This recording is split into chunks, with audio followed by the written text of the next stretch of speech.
everyone, it's Healtodeath. I am here to do a post-reaction video to the first episode of HBO series The Last of Us. You guys, I'm just gonna jump right to it. This episode was so amazing. I loved it so much. I have to tell you guys, I watched this with my community and then I was so excited about it. I immediately watched it again with my family. I jotted down some notes. So here we are recording this late at night with all these ideas in my head that I'm hoping that I can get out. Before starting this, I was a little nervous about some things. One of the biggest things I was concerned about was I heard that they were going to change the way that the infection spreads. Well, some of the way that it spreads. I heard that they were eliminating the spores aspect of the fungus, which I didn't like the sound of because I was really worried that without that, it was just going to turn into another zombie flick. I'm gonna talk a little bit more about the infection and how it spreads a little bit later, but I just wanted to tell you my biggest concern going into this. First things first, I loved the opening scene. I thought it was really cool how we were in 1968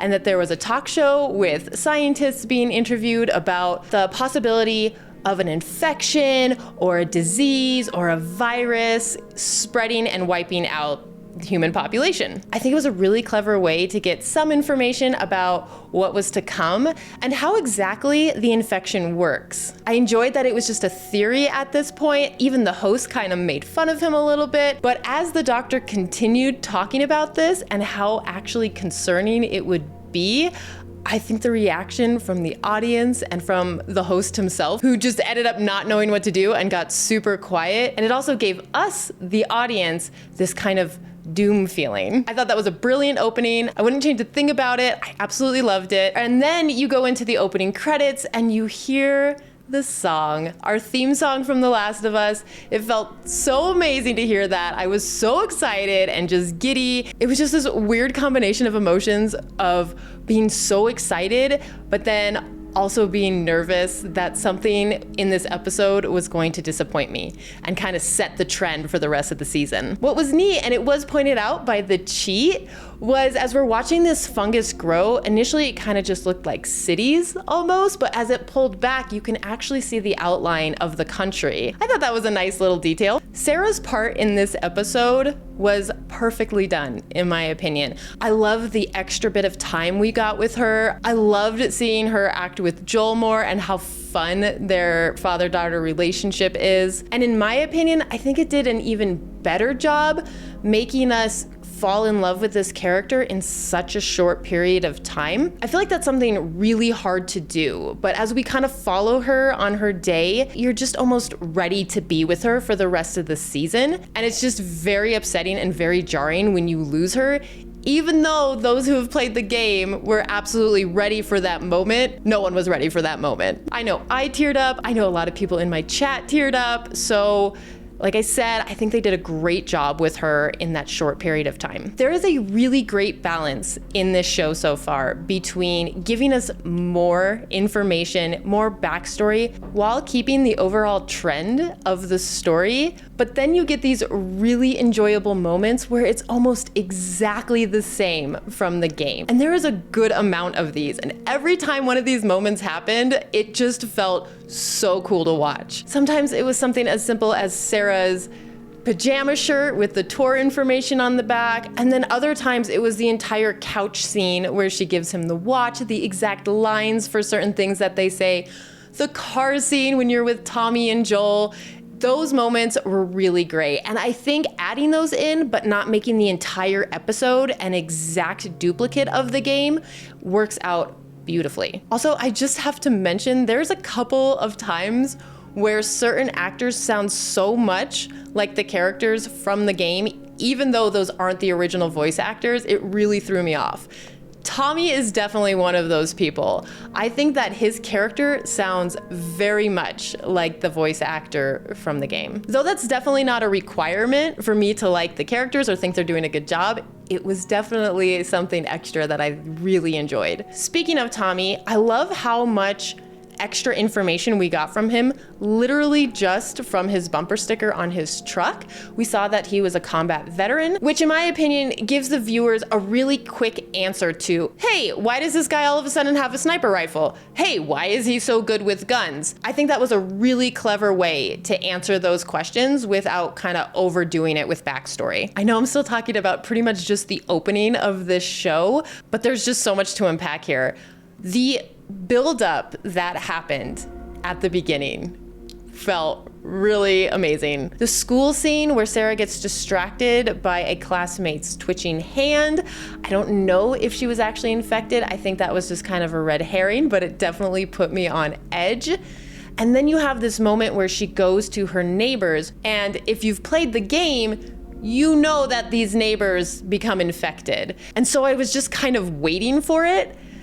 And the one scene where Sarah's picking out the DVDs, and then you have the older woman in the background who is clearly showing signs of the first steps of infection. But what I loved about that scene is that she's still out of focus. So you get this like really bizarre movement in the background. You're really concerned for Sarah because she's facing away, and the show still hasn't quite revealed what the heck is happening. I love that feeling and emotion that it forced upon us as viewers. I thought that was great. And then of course, it made you feel really uncomfortable when she goes back later that night. Also, a little side note, I'm pretty sure that movie that she grabbed, that DVD that she grabbed, is the movie that Ellie is talking about in The Last of Us Part 2 with Dina about watching with Joel. So that was a fun extra thing. I know what you guys were all thinking as Sarah had to go back to the neighbors and then she was dragging poor Mercy the dog over there. I know everybody was like, no, don't do it. Mercy, get away. I'm so glad that that dog escaped. I'm sure it's fine. I kind of laugh at that part because the first thing I remember when playing the game is the yelp sound I heard from a dog outside.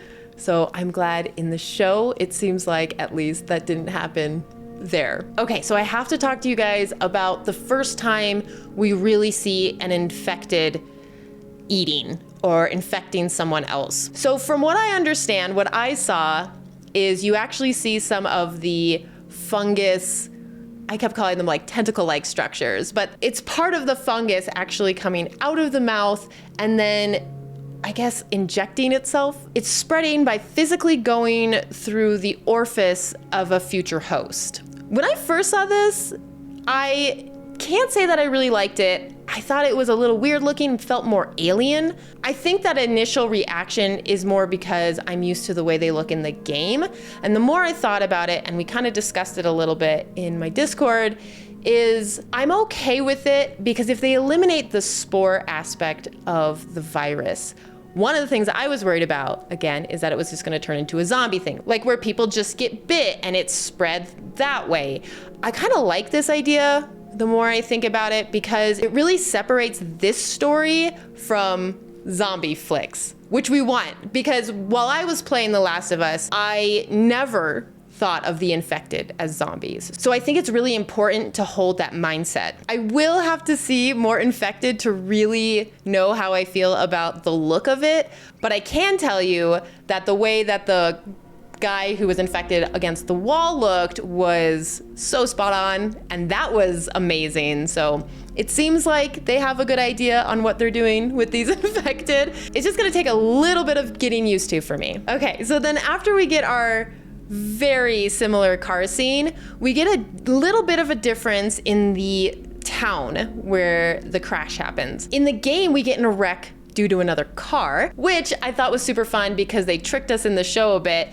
And there was a moment where we thought we were gonna get hit by that car, but it actually ended up being from a plane that crashed, and then the shrapnel and the explosion flips the car. I didn't think this change was necessary, but I liked it. I think the planes added another level of chaos to the whole thing, and the idea that, hey, this is not just in Texas. This is not just in their town. This is much bigger than that. And if it's having an effect on the people in the aircrafts, then it's all over. All right, and then I briefly already talked about Sarah's death scene. It was so hard to watch in this. Everybody knew it was coming and it was just awful. They did such a good job, those actors. I am thoroughly impressed. Everybody Tommy, the Fedra agent, Joel, and of course Sarah. That moment felt very raw, very real.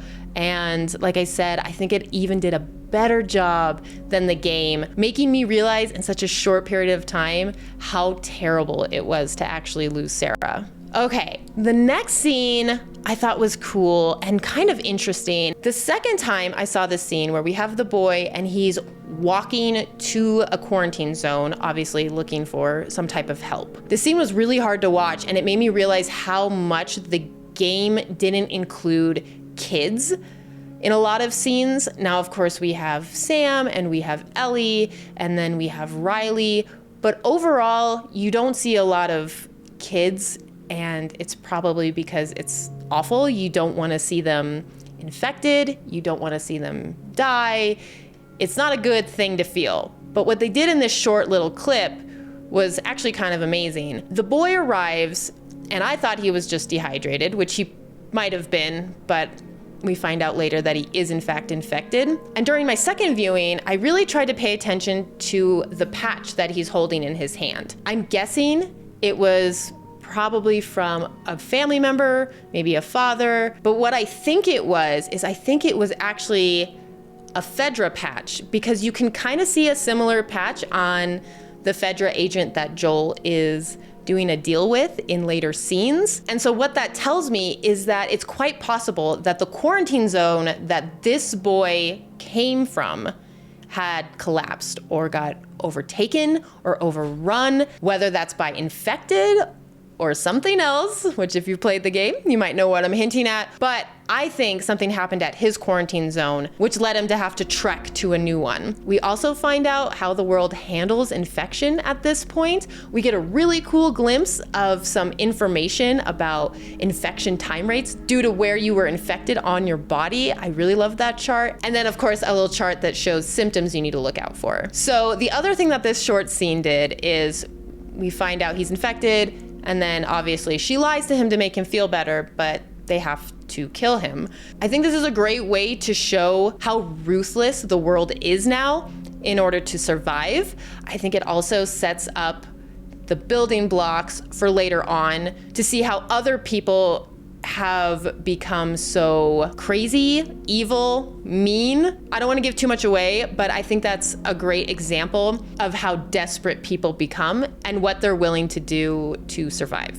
All right, so we got some extra information or some changes in a couple of scenes after this. We find out that Joel is trading drugs, which was new info. Again, I kind of like this info. It makes sense that he's willing to do whatever he needs in order to get ration cards, which is essentially currency at this point. Because in the game, him and Tess did have a lot of those in order to bargain with. So from my understanding, it didn't really cover how they were able to get so many. So I actually kind of liked this additional info. The scene with Robert and Tess was, I think, a lot of fun. It showed a lot about Tess's character, that she's pretty much a badass, and you can see that Robert is scared because he messed up. His men had beaten up Tess. He had already lied to Tess about this exchange, and his concern is, what is Joel gonna do to him? I think that conversation between Robert and Tess is really good, and you can feel that she's a little nervous about the situation that she's in, but overall she has it under control and she knows how to get out of it. We also learn that Joel's picking up work wherever he can to get extra ration cards, and he's willing to do work that most people won't.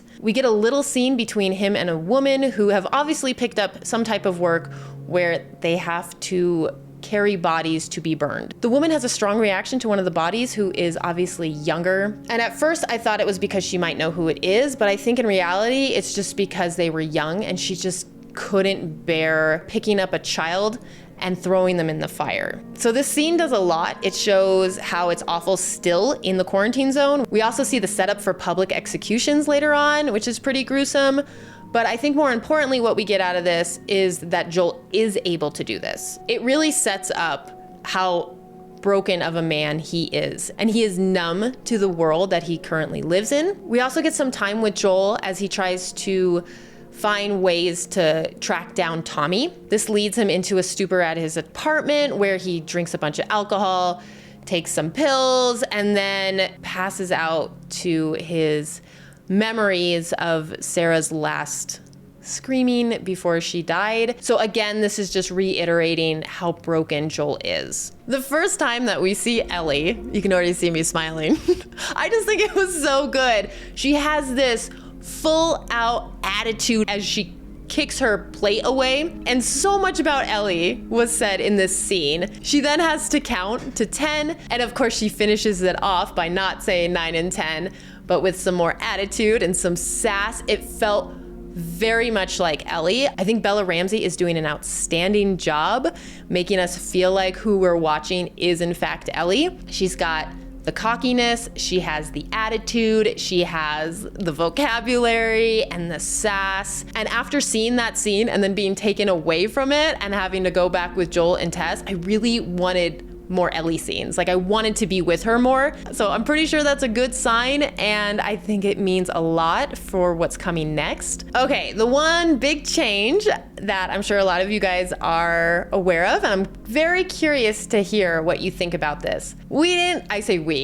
Tess and Joel didn't kill Robert. We kind of just come across his dead body already because Marlene and the Fireflies had taken him out. I was thinking about this a bit. I was wondering if they were trying to make Joel and Tess seem less bad, evil, but I don't think that's necessarily the case. I just think they want to have that be revealed kind of in bite-sized chunks as we kind of follow along with Ellie and Joel together. We definitely got a big glimpse of it when Joel beat the Fedra agent up, or I think to death. So I don't think they're trying to take that away from their character or their personalities. Like I said, I think they're just trying to control when the audience learns about it. And let's be honest, Robert was just the tutorial for us anyway, so he doesn't really matter. No, I'm just kidding. And then we get a great scene with Merle Dandridge. That whole part where she plays her character and she plays Marlene was so wonderful. It was really exciting to see her in that role. I thought that hallway scene was great, even though it was so different from the game. I love the headbutt between Joel and Ellie early on, and I think it was a great way to get them started on this journey where we have to escort Ellie as cargo, as they put it. I also got really excited when we heard Riley's name drop earlier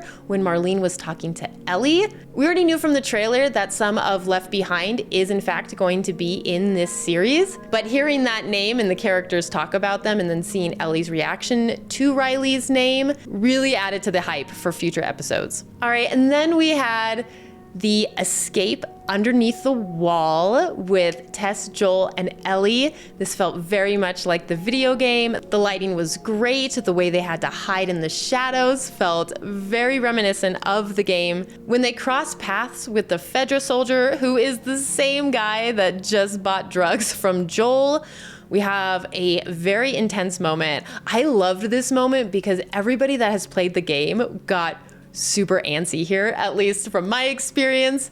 We all knew what was coming, and I think they handled it really well while changing up just some minor things. Like I mentioned earlier, this is where Joel actually beats the Fedra agent up, and we get a little bit of a flashback to Sarah.